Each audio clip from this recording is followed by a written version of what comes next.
Hello, how are you all going? I have not made a video in such a long time. So the camera on the back of my phone decided to stop focusing on things, so I literally had nothing to make videos with. Thankfully, the solution was simply just getting the camera replaced, so I got that done the other day and I can now start getting back into videos. Seeing as it's already December, I decided I'd just combine my October and November reads together. Because I read all these books such a long time ago, I'm not going to be able to think up very many coherent thoughts about them. Firstly, I participated in Victober. Unfortunately, not really very successfully. I didn't love any of the books that I read in this month, and I kind of wish now I'd pick some other books, like maybe another Thomas Hardy or read an Elizabeth Gaskell or a Charlotte Bronte book that I haven't read yet. But anyway, this is what I read. So first up, we have The Warden by Anthony Trollope, the first in the Barsetshire Chronicles. I know these have been getting a lot of love recently, and so having not read the whole series, I thought I'd go back and reread this one again and hopefully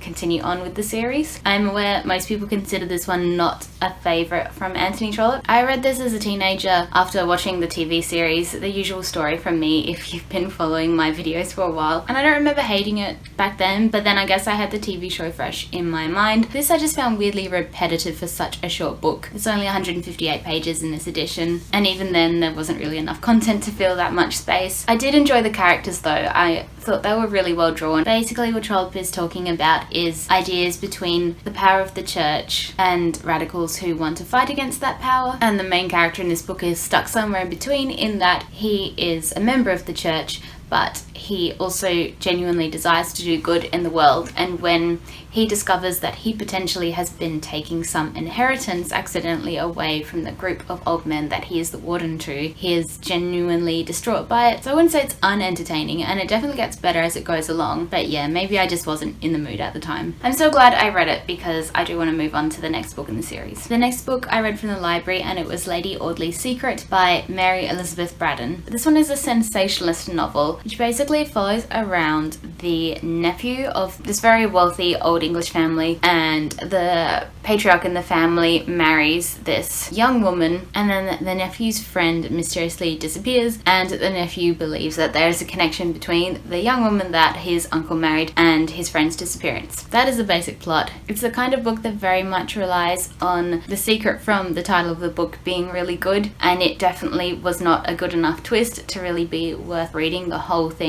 I kind of liked the character of the nephew. He was kind of funny, and he was so clearly in love with his friend, but then like obviously he goes and marries a woman at the end. And I know it's Victorian literature, but it was still disappointing that compulsory heterosexuality had to get in there. But yeah, this book was just way too long and way too repetitive and wasn't particularly well written. Next I reread Agnes Grey, and I was a bit upset to not really enjoy this book because I really love the cover of this book that I bought, and I kind of want to keep the book because of the cover, but I also hate keeping books that I don't actually like, so I think I'm gonna have to give it to the op shop anyway. I read this as a teenager and I remember really enjoying it, but this time round I found Agnes Grey so annoying. She's so moralizing and perfect and good in every single way, and she's incredibly boring. Her love interest is equally as boring. There are some, I guess, interesting aspects about being a governess in the Victorian era, which is what the book is about. It's very much based on Anne Bronte's own experiences being a governess. I think my taste in heroines has just simply changed since I was a teenager. The last thing I read for Victober was The Haunted House, which was originally published in Charles Dickens' periodical, and I thought it was a collection of short stories from authors like Charles Dickens and Elizabeth Gaskell and Wilkie Collins, but it turns out it's actually one long story with each chapter written by a different author and a couple of them written by Charles Dickens. And so the basic premise that Dickens starts off is a bunch of people go live in a haunted house,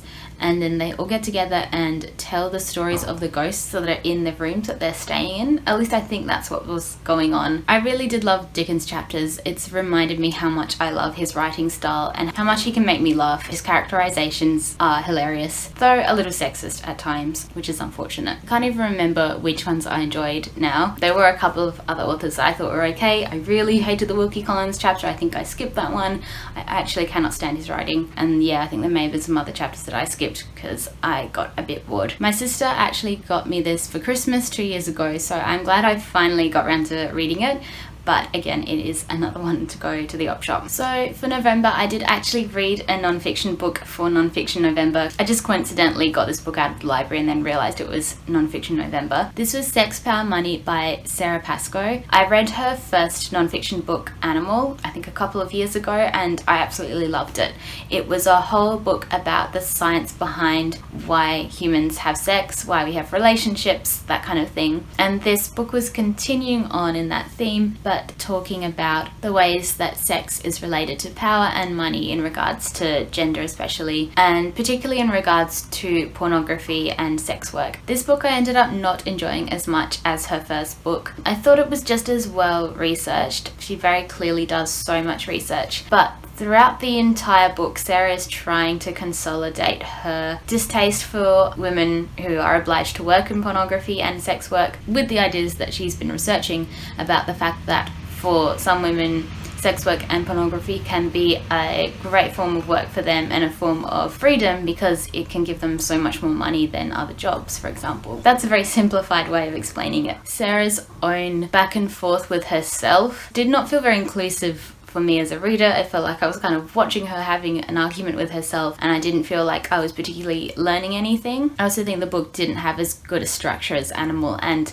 kind of felt a bit meandering, and so it felt a lot harder to retain the information because it was kind of coming from all over the place. I'd still go and pick up another book if she wrote another one, definitely, but I would recommend going and reading Animal. I think that one is really worthwhile and something that I really want to read again, actually. So I only ended up reading 2 books in November, and this is partly because at the end of the year a lot of film screenings come out, way more than at any other time of the year, because you've got all the family films for Christmas and then you've also got all the Oscar bait films. So I've been incredibly busy, probably seeing like up to 4 screenings a week for the past month, and just have not had that much reading time basically. Plus my head is so full of all these films that I have to write reviews on. I don't want to fill my head with more stories, if that makes sense. So anyway, that's the reason why I have not been reading that much. And so the final book that I read in November was It Sounded Better in My Head by Nina Kenwood. I actually bought this at a book sale at work. We work in the same building as the West Australian, which is WA's basically only major newspaper, and so they have a book sale each year to sell off all the proof copies and like review copies that they get sent over the year. And there were so many from Text Publishing. I really wanted to buy more, but I thought I should limit myself, so I just bought this one, which I'd heard a lot of good things about. It won the Text Prize, which is a prize that Text Publishing runs for children's and young adult literature, and this is a YA romance novel that I thought was absolutely adorable. Like, I just loved it. I devoured it. It was so good. It's about a girl called Natalie whose parents on Christmas Day tell her that they've decided to get a divorce, and this is something that they've been thinking about for months, but they've only just told her. She's just finished her final exams for high school. She's hoping to get into university next year. She has 2 best friends who are dating each other, so she feels a little bit on the outer. She's going through this period of change. There's a lot going on, and she's also never dated anyone before, so the whole beginning of the book I very much related to her. Probably stop relating to her when she actually does start dating a guy. I really loved the writing style. It's that perfect YA. It's very funny, it's very easy to read, it's very relatable, it's really sweet, and I really do think that Australians do young adult better. There's something about Australian young adult that feels very real, even amongst the sort of cheesiness of it, whereas American stuff to me always feels really hyper real, but maybe that's just because I'd never been to America, so to me everything American feels very